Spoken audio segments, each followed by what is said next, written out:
The ancient stone chamber echoed with growls and hisses as predators from 40 different worlds faced each other across the circular floor. Ambassador Reth watched them all with cold eyes, his scaled hand resting on the armrest of his seat. He had seen this gathering happen 200 times in his life, and it always ended the same way. The strong stayed strong. The weak learned their place. "We have a new request," Reth announced, his voice cutting through the noise. "The humans want to build a research station on the edge of our territory." A massive creature with fur like silver wire stood up. Pack Lord Torgun of the Fanger spoke in a voice that rattled the walls. "Humans, those soft things from that wet little planet? Let them come. They will learn quickly where they stand." Laughter rolled through the chamber. The predators of the galaxy had maintained their system for 10,000 years. Every species knew its rank. Every creature understood who could kill whom. It was simple. It was clean. The humans would fit somewhere near the bottom, if they survived at all. Reth nodded slowly. "The vote is cast then. They may come." 3 months later, a small ship landed at the edge of the preserve. Dr. Rachel Okonkwo stepped out first, breathing in the alien air and checking her scanner. The atmosphere was safe. The radiation levels were normal. Everything looked perfect for their new research station. "Mama, can Patches come out now?" A small voice came from inside the ship. Rachel smiled despite her nervousness. "Yes, Lily, but keep him close, okay?" The 8-year-old girl came down the ramp with a strange animal waddling beside her. Patches looked like someone had combined a small bear with a badger and forgotten to make it cute. His gray and black fur was coarse. His legs were short. His claws left marks on the metal ramp. He sniffed the air once, sneezed, and immediately started digging at the dirt near the ship. "Patches, no," Lily said without much hope. Patches ignored her and kept digging. Rachel watched her daughter with a mix of love and worry. Bringing Lily to an alien preserve full of predators was dangerous. Bringing Patches was probably insane, but Earth had approved it. The honey badger had been with Lily since she was 5, rescued from a wildlife center. He was part of the family now. The research station took 3 weeks to build. It was small, just 5 rooms and a storage area, but it had strong walls and good sensors. Rachel spent her days studying the local ecosystem. Lily spent her days exploring the nearby area, with Patches always close behind. That on the 23rd day, Lily found something interesting. A strange plant with blue flowers grew just beyond their fence line. She wanted to see it up close. Patches, as always, followed her. They squeezed through a gap in the fence that Rachel didn't know about yet. The blue flowers smelled like vanilla. Lily bent down to look at them closer. Patches immediately started digging at their roots. "You always dig," Lily told him. "What are you looking for?" Patches didn't answer. He never did. He just kept digging with single-minded focus. The forest around them was quiet. Too quiet. Lily noticed it first and stood up looking around. Something moved in the shadows between the trees. Grell had been scouting this area for his pack when he smelled something new. Something that didn't belong. He moved closer, silent despite his massive size. Through the trees, he saw a small human child and an even smaller animal. Perfect. The humans needed to learn the rules. A small scare would teach them to stay in their compound. He stepped out of the shadows, rising to his full 3 meters. His fur bristled. His lips pulled back to show teeth as long as knives. He released the subsonic growl that his kind had used to freeze prey for 1,000,000 years. Lily froze. Her heart hammered in her chest. The creature in front of her looked like a wolf the size of a truck. Its eyes were yellow and cold. Patches looked up from his digging. He stared at Grell. His small black eyes showed no fear at all, just annoyance at being interrupted. Grell was confused. The child showed proper fear. But the animal? It should be running. It should be crying. Every creature in the known galaxy recognized a Fanger threat display. Every creature except this one. He moved closer, reaching out with one massive clawed hand. He would grab the animal, shake it once, and let the fear do the rest. His hand got within 2 feet of Patches. The honey badger moved like lightning. His jaws clamped onto Grell's wrist, and his claws raked up the arm. Grell howled in pain and tried to pull back, but Patches held on with a grip that felt like steel. When Grell finally yanked his arm free, Patches immediately attacked again, going for the legs. "Patches, stop!" Lily called, but her voice was small and scared. Grell had never felt pain like this. The small creature's teeth punched through his thick fur and hide. Its claws found every gap in his natural armor. He kicked, but the animal rolled with the blow and came back. He tried to bite, but it twisted in ways that shouldn't be possible. Three more Fanger came running when they heard Grell's howls. They saw their scout fighting something the size of a small dog. It should have been funny. Instead, it was terrifying. Patches fought all four of them at once. He climbed on their backs. He bit their faces. He dodged their snaps and countered with strikes to their most vulnerable spots. His loose skin prevented them from getting a good grip. His thick hide turned their claws. His ferocity never slowed. 5 minutes later, all four Fanger were bleeding and backing away. Patches stood between them and Lily, his fur raised, blood on his muzzle. Some of it was his own. Most of it wasn't. Grell made a decision he never thought he would make. He ran. His pack followed. Patches watched them go. Then he turned back to his digging like nothing had happened. Rachel found them 10 minutes later. She saw the blood on the ground. She saw the claw marks on the trees. She saw Patches digging peacefully while Lily sat nearby, still shaking. "What happened?" Rachel asked, though she could guess. "Some big dogs tried to scare us," Lily said quietly. Patches didn't let them. Rachel picked up her daughter and carried her back to the station. Patches followed, stopping occasionally to sniff at interesting smells. That night, the Fangers sent a message to the Predator Council. 4 of their scouts had been defeated by something from Earth. Something small and fearless and impossible.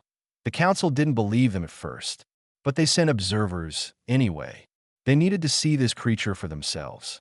Dawn broke over the preserve with twin suns painting the sky orange and red.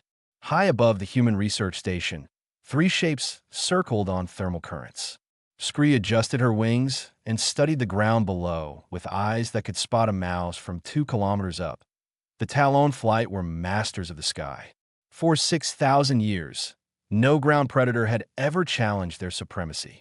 They hunted from above, struck without warning, and left no survivors to tell the tale. When the council asked them to observe the human creature, Scree had volunteered immediately. The Fanger were ground hunters, clumsy and slow. Of course, they had lost to something quick, but against aerial predators? Impossible. There, her second called through their comm link. 2 targets leaving the structure. Scree focused her vision. A small human child walked along a worn path. Beside her waddled the creature from the reports. It looked even less impressive than she had imagined. Short legs, thick body, no wings, no obvious weapons. "I will test it," Scree announced. "Stay high and observe." She folded her wings and dropped into a control dive. Wind screamed past her feathers. The ground rushed up. At the last moment, she would pull up and strike with her talons, measuring the creature's reaction time. Simple, clean, professional. Patches was sniffing at a line of ants when his head snapped up. His ears, small and round, tracked the sound from above. He saw the large bird thing diving toward them. Lily saw it too and gasped. Scree extended her talons, aiming for the space just above the creature's head.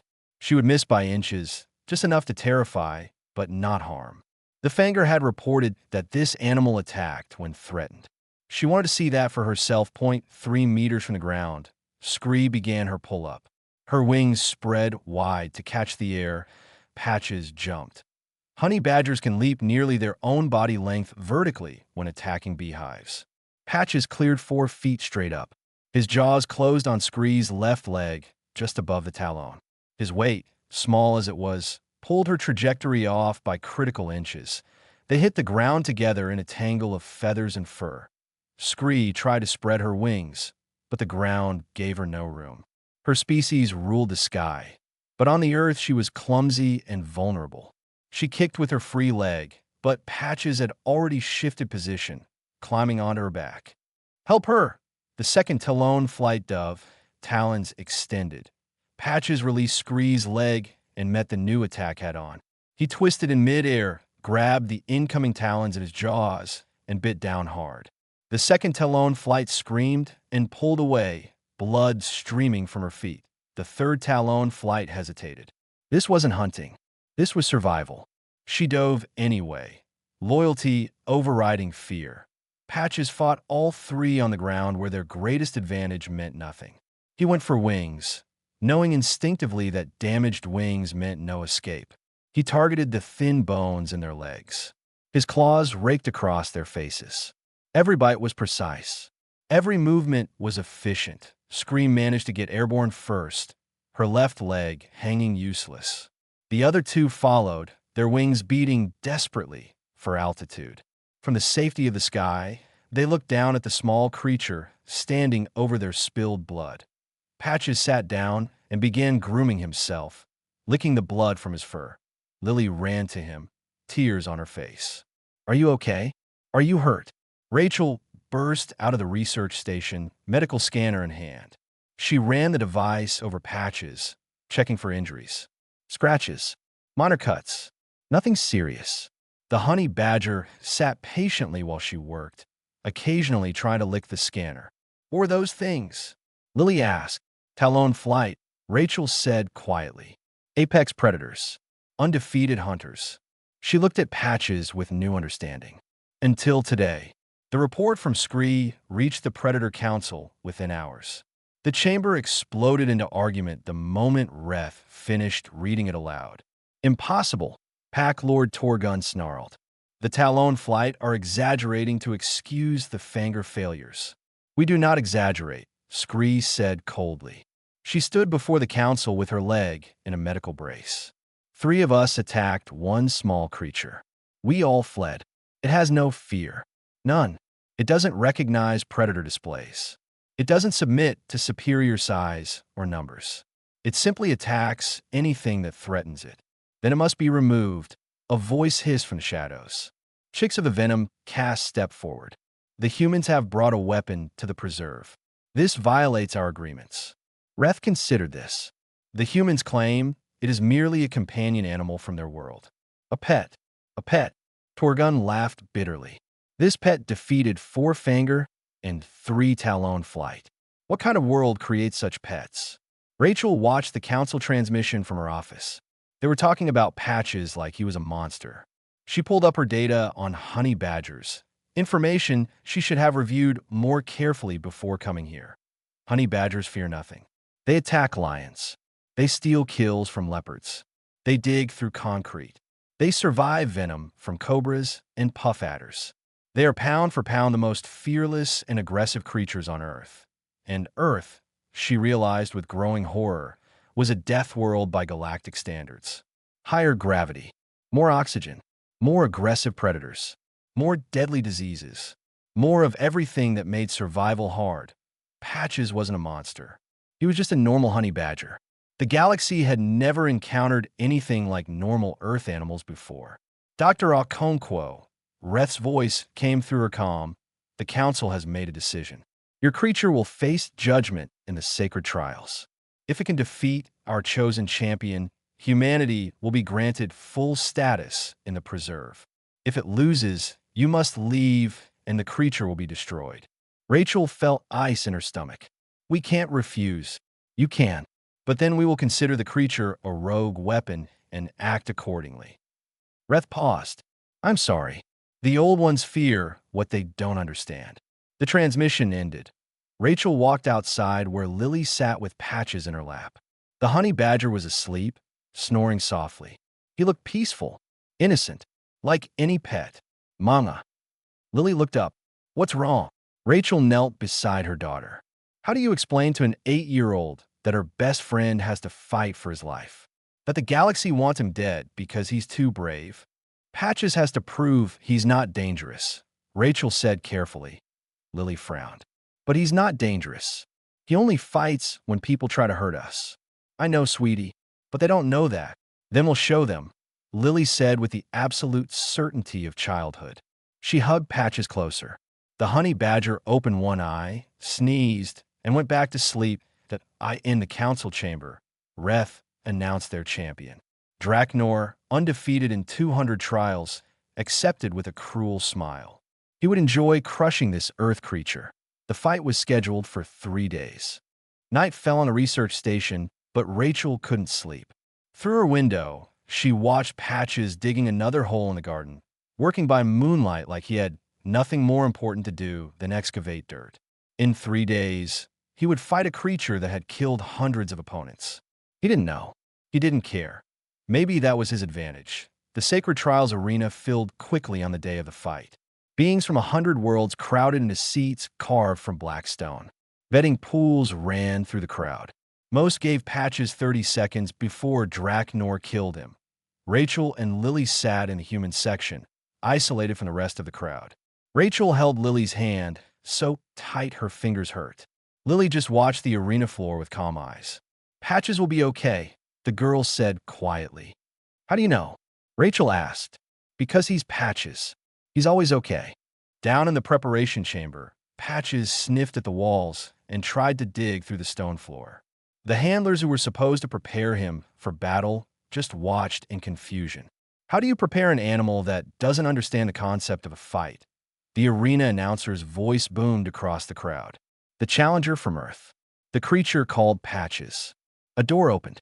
Patches waddled out into the bright light, squinting. The crowd noise washed over him. He sneezed once and started sniffing the sand, looking for something interesting. Laughter rippled through thousands of spectators. This was the creature that defeated Fanger and Talon Flight. It looked like a toy. The champion of the council, undefeated in 200 trials. Draknor of the Saurian Dominion. The opposite door crashed open. Draknor entered on 2 massive legs, his scales gleaming like polished metal. 4 meters tall, claws like curved blades, a mouth full of teeth meant for tearing. Each scale on his body was marked with a kill tally. He had so many marks they overlapped. He roared, a sound that shook the arena walls. Then he breathed a stream of acid into the air, the liquid sizzling where it hit the sand. Finally, he drew 1 claw across his own arm, cutting deep. The crowd watched as the wound sealed itself in seconds, flesh knitting together until no scar remained. The display was meant to terrify, to break an opponent's will before the fight even started. Patches looked up from the interesting smell he had found. He saw Draknor. His eyes showed the same interest he gave to everything that moved. Potential threat? Potential food? Potential thing to ignore? He went back to sniffing. Draknor felt something he rarely experienced. Confusion. The creature should be cowering. It should be trying to escape. Instead, it was ignoring him. "Begin," the announcer called. That Draknor decided to end this insult quickly. He opened his mouth and spat acid directly at Patches. A full dose, enough to melt through starship armor. Patches moved. Not frantically, not in panic. Just 3 steps to the left, casual as a walk in the park. The acid pooled in the sand where he had been standing, bubbling and smoking. Draknor roared in frustration and charged. The ground shook under his weight. His claws extended. His jaws opened wide. Patches finally seemed to notice the fight was serious. He crouched slightly, his loose skin hanging looser, his small eyes tracking every movement. Draknor's claw came down like a falling sword. Patches rolled. The claw buried itself in sand. Before Draknor could pull it free, Patches climbed onto the massive arm, claws finding purchase in the gaps between scales. That Draknor tried to shake him off. Patches held on with the grip of an animal that climbs trees and digs through termite mounds. He worked his way up the arm, targeting the softer skin around the shoulder joint. Draknor slammed his arm against the arena wall. The impact would have crushed most creatures. Patches' thick hide and loose skin absorbed the blow. His teeth found the joint and bit down hard. The crowd had gone silent. This wasn't how fights were supposed to go. Champion dominated. Challengers either submitted or died. This was something else entirely. Draknor finally dislodged Patches by falling backward and rolling. The honey badger tumbled free and immediately attacked again, going for the legs this time. He bit. He clawed. He dodged return strikes with minimal movement, wasting no energy. An hour passed. Draknor was bleeding from a dozen wounds. His regeneration was working, but it couldn't keep up with the steady damage. He was getting tired. The creature was also tired, moving slower, but it never stopped. Never hesitated. Never showed fear. Another hour. The crowd had started murmuring. Some placed new bets. This was unprecedented. Draknor tried acid breath again. Patches dodged. Tried his claws. Patches rolled. Tried his massive jaws. Patches climbed on his back where the jaws couldn't reach. 3 hours into the fight, Draknor realized something terrible. He was going to lose. Not because the creature was stronger. Not because it was faster. But because it would never, ever stop. It would fight until one of them was dead, and Draknor's body was reaching its limits. He had two choices: die in this arena, or do something no champion had done in recorded history. Draknor collapsed to his knees. He placed both hands on the sand and lowered his head. The submission gesture. Silence filled the arena. Complete, absolute silence. Patches, blood matting his fur and cuts visible across his body, stopped attacking. The threat had ended. He limped toward the human section, leaving bloody paw prints across the white sand. The crowd exploded into chaos. Shouting, arguments, disbelief. Rachel ran onto the arena floor, meeting Patches halfway. She scooped him up, ignoring the blood, and carried him toward the medical station. Patches wheezed but tried to lick her face. Lily was already there, tears streaming down her cheeks. "Is he okay?" "He will be," Rachel said, though her voice shook. "He's tough." In a council chamber above the arena, Reth sat very still. Around him, the other council members argued and shouted and demanded explanations. But Reth just watched the small human child hugging her wounded companion, and he thought about what it meant. The hierarchy of the Preserve had been based on strength and fear for 10,000 years. In 3 hours, a creature that weighed less than 20 kilograms had broken it, not through superior power, not through advanced weapons, but through something the galaxy had forgotten: pure, absolute, fearless will.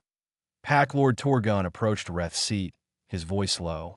"What have the humans brought to our galaxy?" Reth considered the question carefully. "Change, whether we're ready for it or not."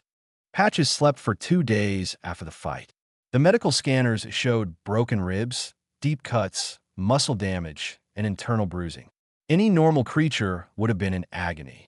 Patches just snored in his medical bed while Lily read him stories about Earth animals. The galaxy didn't sleep. News of the fight spread across 3 star systems in hours. The sacred trials had stood as the ultimate test of predator strength for millennia. Now a creature from an unknown world had defeated the champion. Questions followed the news like a wave. What was Earth? What else lived there? Were humans hiding an army of these creatures? In the dark corners of the Preserve, the Venom cast held a secret meeting. Chix addressed her fellow assassins, her compound eyes reflecting the dim light. "The Council is considering permanent human status," she hissed. "This cannot stand. Our position in the hierarchy depends on being the final solution. The ultimate predators that others fear. If a small Earth creature can defeat our greatest champion, what happens to our reputation?" "What do you propose?" another assassin asked. "We eliminate the creature. Quietly. No weaknesses. The humans will grieve and leave. Order will be restored." 3 volunteers stepped forward. The best of their kind. Silent. Deadly. Carrying neurotoxin that had ended lives on 50 worlds. They moved through the night like shadows given form. Their stealth fields bent light around them. Their footsteps made no sound. The human research station security was basic, designed to keep out large predators, not patient assassins. Chix bypassed the door locks with practiced ease. The corridor inside was dark and empty. She led her team to the medical room where their scanners showed the creature's heat signature. Rachel slept in a chair beside Patch's bed, exhausted from 2 days of worry. Lily was curled up on a cot nearby, one hand hanging over the edge near where Patches could see it. The 3 Venom cast entered the room, silent as death itself. Chix approached the bed where Patches lay sleeping. Her stinger extended from her abdomen, gleaming with poison. 1 strike would be enough. 2 would be certain. She would give him 3 just to be sure. She raised her stinger high. Patch's eyes snapped open. Honey badgers sleep light. Millions of years of evolution taught them that danger comes when you least expect it. His body was injured, but his instincts were perfect. The stinger came down. Patches rolled. The stinger buried itself in the mattress where his neck had been. Chicks tried to pull it free. Patches bit down on her thorax, his jaws crushing through the exoskeleton with a sound like breaking glass. Rachel woke to chaos. 3 insectoid creatures were in the room. One was already wounded. The other 2 were trying to sting Patches repeatedly. Their stingers hit home. Once, twice, 3 times. Patches! Lily screamed. The neurotoxin flooded into Patch's system. Enough to kill 5 full-grown Fanger. Enough to drop a Saurian in seconds. Patches stumbled. His legs went soft. His vision blurred. Then his metabolism kicked in. Honey badgers evolved alongside cobras, puff adders, and black mambas. Their bodies developed resistance over millions of years. The venom slowed him, made him drowsy. But it didn't stop him. That he fought on, slower now, but just as fierce. His jaws found another assassin. His claws raked across compound eyes. Rachel hit the alarm. Security lights flooded the room. The 2 surviving venom cast grabbed their wounded leader and fled, their stealth fields flickering as they ran. Council security arrived within minutes. They found Rachel holding Lily, both of them shaking. Patches sat on the floor, swaying slightly, his fur matted with poison and blood. But he was alive. Attempted assassination, Rachel said, her voice cold with fury. In our own quarters, while we slept, the head of security, a 4-armed being named Trell, examined the scene. He found the stinger buried in the mattress. Analyzed the venom. His expression grew dark. Venom cast, he confirmed. This is an act of war against approved residents of the preserve. The council convened an emergency session at dawn. Chix and her accomplices were brought before them in restraints. The evidence was overwhelming. The crime was undeniable. Reth stood before them all, his voice carrying to every corner of the chamber.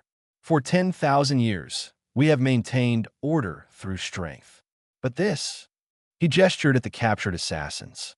This is not strength. This is fear. We attempted to murder a child's companion because we couldn't accept defeat. The creature is dangerous. Chix hissed through her pain. It threatens the natural order. No, Reth said quietly. It threatens our hierarchy. That's different. He turned to address the full council. I have spent 3 days researching Earth. Do you know what I learned? Their world has gravity 1.3 times what most of us consider normal.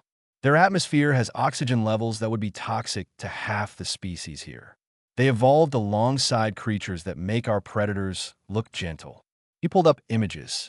Lions, crocodiles, bears, sharks, snakes that could kill with a single bite, spiders with flesh-rotting venom. This honey badger is not a weapon, Reth continued. It's a common animal from Earth. They keep it as a pet, a companion for a small child, and it treats her with perfect gentleness.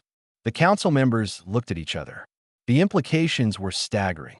Earth is what we call a death world, Reth said.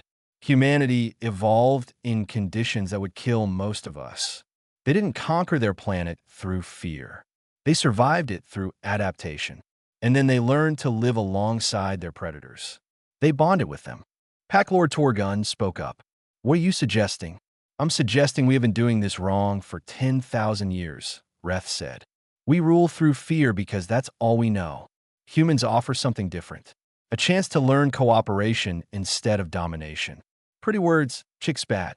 But the strong still rule. That's nature. Is it? Reth looked at her. A creature 1/10 your size survived your best neurotoxin and still defeated you. Maybe we need to reconsider what strength means. The vote was called. Humanity's permanent status in the preserve. The right to bring more Earth animals for study. The establishment of educational programs that IT passed by a narrow margin. The old guard voted against it. The younger members, those who had watched the sacred trials and seen something new, voted yes. Reth visited the research station that evening. He found Lily sitting with Patches in the garden. The honey badger was digging a new hole. The venom mostly worked out of his system. How is he? Reth asked. He's okay, Lily said simply. He's always okay. Reth sat down carefully. I wanted to apologize for what happened. You should have been safe here. Lily looked at him with those two knowing eyes that children sometimes have. Patches doesn't hold grudges. He fought because he had to. Now it's over. I wish more of the galaxy thought like your Patches, Reth said quietly. Maybe they will, Lily said. You just have to teach them. Reth left thinking about those words. Teach them, as if it were that simple. As if 10,000 years of hierarchy could be changed by one small girl and her fearless companion. But then again, 3 days ago he would have said defeating Draknor was impossible. Maybe simple was exactly what they needed. 3 months after the sacred trials, the preserve was changing in ways no one could have predicted. The news about Earth spread through the galaxy like wildfire. Scientists wanted to study it. Merchants wanted to trade with it. And some, the more conservative powers, wanted to contain it before more dangerous creatures emerged. Admiral Cross of the Saurian military gathered his fleet in the outer system. 10 warships, enough firepower to level a city. He sent his demand to the Council with typical military bluntness. The humans will leave. The Earth creature will be surrendered for study. If they refuse, we will remove them by force. Rachel read the message with a sinking feeling. She had hoped the victory in the trials would settle things. Instead, it had made them worse. Fear made people stupid. Fear made them dangerous. What does it mean? Lily asked. She was sitting with Patches in the garden, the honey badger digging his 10th hole of the day. It means some people are scared of us, Rachel said carefully. They want us to leave, but we didn't do anything wrong. No, es with you. We didn't. Reth arrived at the research station an hour later. He looked tired, old. The weight of trying to change an entire civilization was showing on him. The council is divided, he said without preamble. Half want to support you. Half want to avoid conflict with the Saurian military. I can't guarantee your safety. Will they take Patches? Lily asked. The fear in her voice was sharp. Not while I'm alive, Reth promised. But I'm one vote among many. Rachel made a decision. I want to address the council. In person. That's irregular, Reth said. Everything about this situation is irregular, Rachel replied. If they're going to decide our fate, they should hear from us directly. The council chamber was packed when Rachel and Lily entered. Patches waddled between them, oblivious to the hundreds of eyes watching him. He had been allowed to come after Lily insisted she wouldn't go without him. Admiral Cross stood at the center of the floor, his scales polished to a high shine. His military decorations covered his chest. He looked every inch the warrior leader. The humans have disrupted the natural order, he stated. Their creature defeated our champion through some trick or earth poison we don't understand. Now, they want to bring more of these weapons to our territory. This is an invasion by another name. Rachel waited until he finished. Then she walked to the center of the floor. Lily stayed close to her side. Patches sat down and started grooming himself. You're right about one thing, Rachel said, her voice calm but carrying. We did disrupt your order, but not with weapons, not with tricks, with something simpler, with trust. She gestured to Patches. This is a honey badger. On Earth, they're known for being fearless. They fight lions. They raid beehives. They survive snake venom. But do you know what else they're known for? They make terrible pets. They're too wild, too aggressive, too independent. She looked around at the council members. Except for this one. Patches bonded with my daughter when she was 5 years old. He's been gentle with her every single day since then. He sleeps in her room. He plays in her garden. He's never once hurt her. Because you control him, Cross snapped. With drugs, or training, or some earth method. No, Lily spoke up, her voice small but clear. Because he's my friend. A creature cannot be friends with a child, Cross said dismissively. Why not? Lily asked. You're all scared because Patches isn't scared. But that's what makes him good. He doesn't fight because he's mean. He fights because someone tried to hurt us. That's what friends do. The chamber went quiet. The simple logic of a child cutting through centuries of complicated hierarchy. Rachel pressed on. You've built your civilization on fear. on knowing who can kill whom, on maintaining dominance through violence. Earth had all that too. We still have it. But we learned something else. We learned that the scariest predators can also be the best companions, if you approach them right. She pulled up images on the chamber's display. Dogs, cats, horses, falcons, even a picture of a human swimming with dolphins. We domesticated wolves, Rachel said. We ride animals that could kill us with a kick. We train birds of prey to hunt with us. Not through fear, through partnership. Impossible, Cross said. But his voice was less certain now. Is it? Rachel looked at him directly. You're scared of Patches because he doesn't submit. But he doesn't dominate either. He just exists. He protects what he loves and ignores everything else. That's not a weapon. That's a lesson. Reth stood up. The humans aren't proposing we all get honey badgers. They're proposing we learn their methods. How to build cooperation instead of just hierarchy. How to turn potential threats into allies. It would take generations, Pack Lord Torgun said slowly. Our entire culture would have to change. Yes, Rachel agreed. It would. But the alternative is staying trapped in a system where everyone lives in fear. Where assassination attempts happen because someone lost a fair fight. Where the strong rule until something stronger comes along. She paused. Earth has stronger things than Patches. Much stronger. Do you want to meet them as enemies? Or as teachers? The chamber erupted in discussion. Arguments flew back and forth. Admiral Cross demanded military action. Younger council members called for the human proposal. The old guard resisted change with every fiber of their being. Then something unexpected happened. A young Fanger stood up. Tesh, one of the scouts who had first encountered Patches. I vote for the humans to stay, he said. I've been watching them. The child shows no fear of her companion, and in return, it shows no aggression toward her. I've spent my life learning to dominate through fear. What if there's another way? Other young voices joined his. Slowly at first, then faster. The younger generation had seen what the old guard couldn't. Change wasn't a threat. Stagnation was. The vote was called. Admiral Cross and his supporters raged against it. But the numbers spoke clearly. Humanity could stay. They could establish educational programs. They could bring more Earth animals for study. Not as weapons. As teachers, Cross left the chamber in fury. But he didn't launch his attack. Even he knew that the galaxy had turned a corner. Fighting it would only leave him behind. Rachel hugged Lily tight. We did it. I told you Patches would be okay, Lily said matter-of-factly. Reth approached them, a rare smile on his reptilian face. You've started something that can't be stopped now. I hope you're ready. Rachel looked down at Patches, who was trying to dig through the stone floor of the council chamber. Ready or not, she said. Here we go. 6 months later, the human research station had grown into something much larger.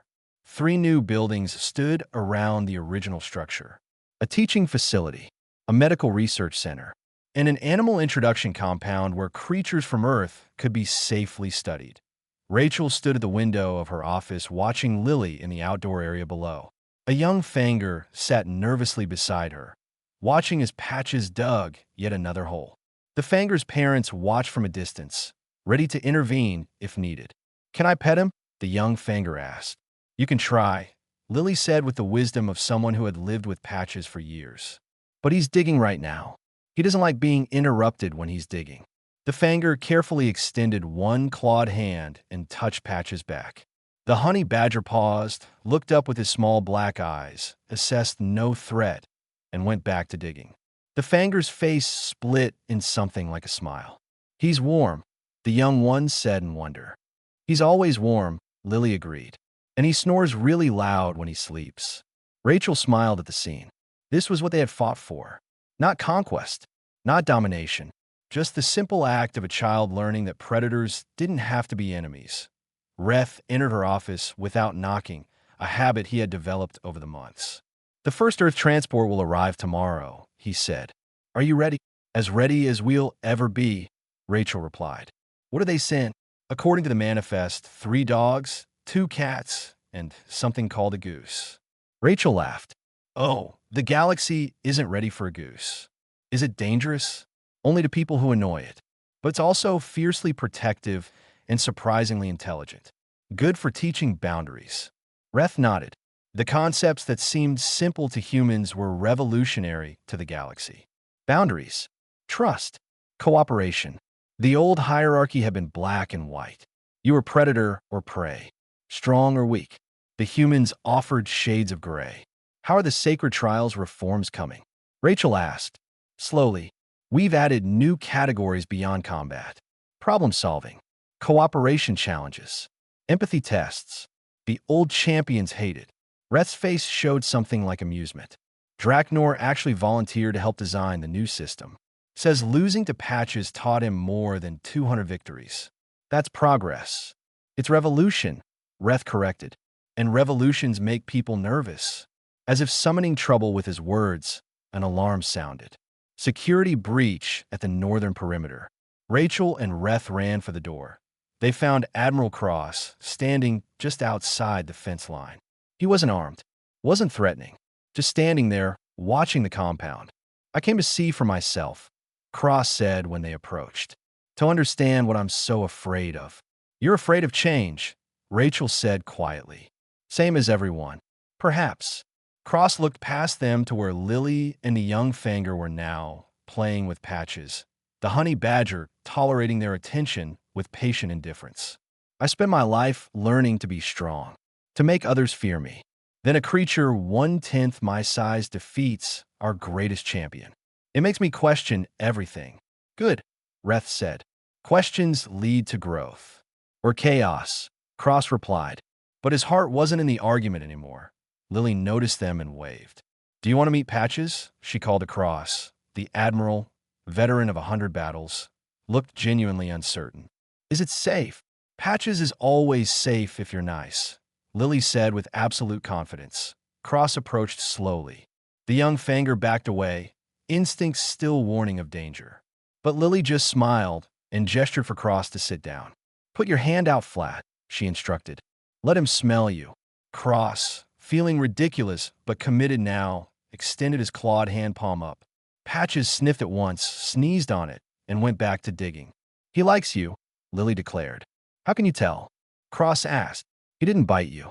Despite himself, Cross laughed. It was a rough sound, and used to emerging.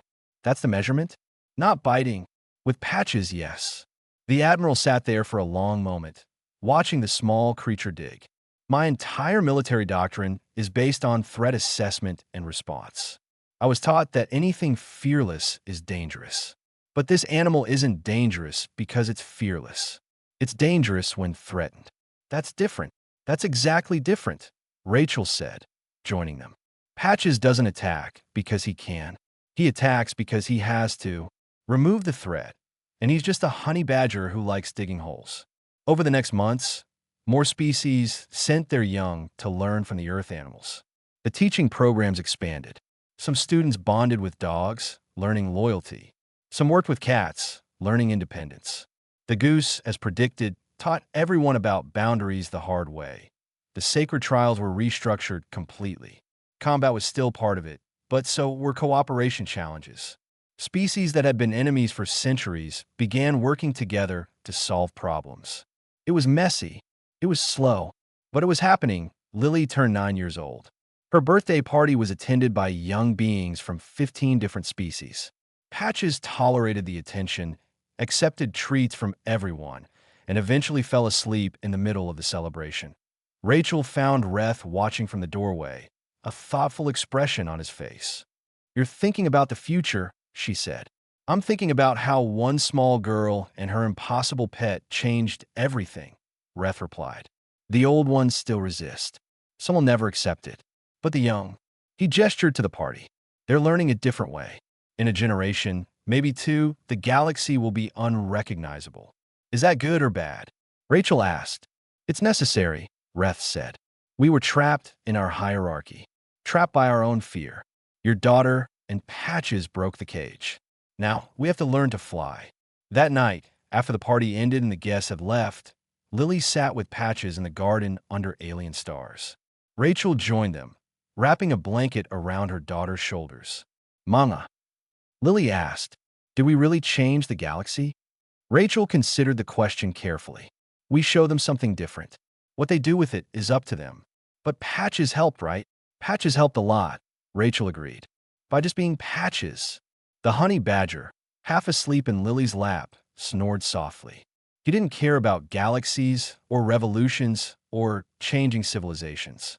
He cared about digging holes and eating treats and sleeping in warm spots. But somehow, by being exactly what he was, he had shown an entire galaxy another way to exist, not through fear, not through domination, but through the simple courage to be fearless without being cruel, strong without being vicious, and protective without being aggressive. Years later, when historians wrote about the change that swept through the galaxy, they pointed to the sacred trials, to Patch's impossible victory over Draknor, to the reforms that followed. But those who were there knew the truth. The change didn't start with a fight. It started with a small girl who trusted her companion absolutely, and a honey badger who proved that trust was justified by simply being himself. The galaxy learned slowly that the most dangerous predators aren't the ones who know no fear. They're the ones who choose kindness despite having the power to choose otherwise. And sometimes, the best teachers come in the smallest, most unexpected packages. Patches just kept digging holes. But the holes he dug in the old order were big enough for an entire civilization to climb through into something better. And that, in the end, was more than enough.